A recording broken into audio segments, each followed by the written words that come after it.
បាទគោរពនឹងជម្រាបសួរពុកម៉ែបងប្អូនទាំងអស់គ្នាបាទវិលត្រឡប់មកកាន់វីដេអូថ្មីបាទជាមួយនឹងវីដេអូរបស់ពន្លឺ Vlogger KH នឹងហើយអ្នកទាំងអស់គ្នាថ្ងៃនេះខ្ញុំមានមុខម្ហូបមួយមុខទៀតហើយបងប្អូនគេហៅថាឆាគ្រឿងសាច់គោជាមួយនឹងសណ្តែកគួរវិញយ៉ាងហ្នឹងអ្នកទាំងអស់គ្នាហើយកុំឲ្យខាតពេលយូរបាទសំតបាយច្រើនបាទចូលទៅកាន់វីដេអូតែម្ដងទៅបាទ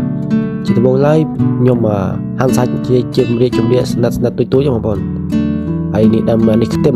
ចោះយើងណាយើងចាំវាឲ្យម៉ត់ឲ្យស្អាតទៅតែម្ដងក្នុងដើមខ្ទឹមបាទមានដើមខ្ទឹមបូកជាមួយបងប្អូនកុំភ្លេចដើមខ្ទឹមបាទឈ្ងុយ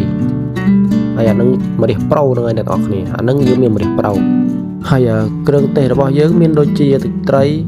គ្រឿងហើយអំបិលហើយស្ករហើយម្សៅស៊ុបបាទហើយសាច់គោយើងម្រះប្រៅមិញហ្នឹងហើយខ្ទឹមទូចខ្ទឹមសដើមខ្ទឹមបាទហើយម្ទេសកុំភ្លេចតែម្ទេសគឺថាត្រូវតែមានបាទឲ្យបីឆ្ងាញ់នឹងម្ទេសហ្នឹងហើយសណ្តែកគួររបស់យើងចាត់ជាកណាត់មកបងប្អូនហើយខ្ញុំចាប់ដើមដាក់ខ្លាញ់ឬក៏ប្រេងសណ្តែកចូលហ្នឹងបាទហើយយើងពងខ្ទឹមបន្តិចទៅបងប្អូន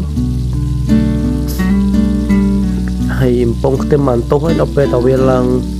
កលឿឡើងពើរាងក្រហម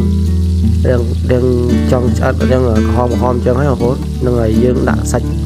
ដាក់គ្រឿងចូលតែម្ដងទៅបងប្អូនវាវាប៉ុណ្ណឹងហើយយើងដាក់គ្រឿងចូលបាទហើយក៏កូរគ្រឿងឲ្យវាឈ្ងុយបន្តិចទៅបងប្អូនកូរគ្រឿងរាងឈ្ងុយបន្តិចទៅបាទហើយពេលដល់គ្រឿងឈ្ងុយហើយបាទចាក់គ្រឿងចូលអានឹងវិញទឹកត្រីបាទស្ករហើយម្សៅស៊ុបហើយបន្ទាប់មួយខ្ញុំថែមទឹកវាបន្តិចទៅបាទកុំឲ្យវាខាស់ពេកប្រយ័ត្នខ្លោចអស់អានេះគេថាគ្រឿងថែមតាមចិត្តចង់បងប្អូនដាក់មិនដាក់ទៅឲ្យយើងទេហើយសាច់គោបានដាក់តាមក្រោយនេះសាច់គោខ្ញុំទិញ2ខាំអស់6000សាច់គោ2ខាំមក6000អ្នកទាំងអស់គ្នាឃើញថាវាមិនសូវថ្លៃហើយក៏វាមិនថោកដែរបងប្អូនហើយពេលទាំងអស់7000ហើយបន្ទាប់ពីយើងដាក់សាច់គោជាមួយនឹងគ្រឿងបានទោះទៅវាឆ្អិនហើយបាទហើយនឹងចង់ថែមទឹកតិចទៀតក៏បានដែរខ្ញុំជិះបន្ថែមទឹកទៀតទោះវាមិនទោះទៅបងប្អូនហើយអានឹងផ្លេចប្រមុខទៀតបាទអាទឹកមិញហ្នឹងគេហៅថាប្រេងខ្យងមកថែមប្រេងខ្យងតិចមកហើយខ្ញុំចាប់ដើមមកដាក់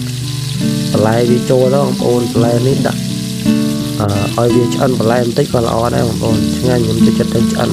ហើយថែមទឹកបន្តិចទៀតហើយមើលទៅឲ្យវាមានទឹកខ្លាំងបងប្អូនស្ងួតពេកមើលទៅអត់តំណងដែរហើយខ្ញុំឲ្យវាពុះមកកំពុះមកភ្លេចសិនទៅបាទពេលដល់វាពុះហើយបន្លែបន្ទាប់ទៀតនោះបាទយើងទៅដាក់អីគេគឺដាក់ម្រះប្រៅបងប្អូនហ្នឹងហើយពេលដែលខ្ញុំបានប៉ុណ្ណឹងហើយបាទវាពុះមើលទៅតំណងហើយដាក់ម្រះប្រៅចូលតែម្ដងដាក់ម្ទេសចូលដាក់ដើមខ្ទឹមហើយម្រះប្រៅដាក់បង្ហើយមកបងប្អូនហើយប៉ុណ្ណឹងឆ្អិនបាត់ហើយបងប្អូនក៏ឆាគ្រឿងសាច់គោជាមួយនឹងសណ្តែកគួរបាទមុខម្ហូបរបស់យើងថ្ងៃនេះគឺឆាហ្នឹងឯងបាទហើយអរគុណដល់ពុកម៉ែបងប្អូនបាទដែលបានចូលរួមវីដេអូទស្សនាវីដេអូរបស់ខ្ញុំបាទពីដើមរហូតដល់ចប់បាទហើយកុំភ្លេចជួយចុច Subscribe ក្នុង Channel របស់ខ្ញុំម្នាក់មួយផងបាទហើយជាពិសេសអ្នកដែលមិនទាន់បាន follow page បាទកុំភ្លេចចូលទៅ follow page របស់ខ្ញុំឈ្មោះថាពន្លឺ Vlogger KH ម្នាក់មួយផងបាទហើយជួបគ្នានៅក្នុងវីដេអូក្រោយៗទៀតបាទវីដេអូក្រោយៗធ្វើម្ហូបផ្សេងឲ្យអ្នកនរគ្នាបានទស្សនានឹងអាចធ្វើញ៉ាំបាទអានេះយកទៅក្លែមក៏បានដែរបងប្អូនក្លែមបងប្អូនក្លែមមួយប៊ីយ៉ាក៏បានដែរបាទ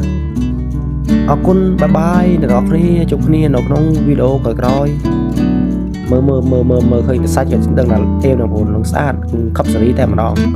ហើយអ្នកនរគ្នាជួបគ្នានៅវីដេអូក្រោយៗទៀតបាទអរគុណជម្រាបលា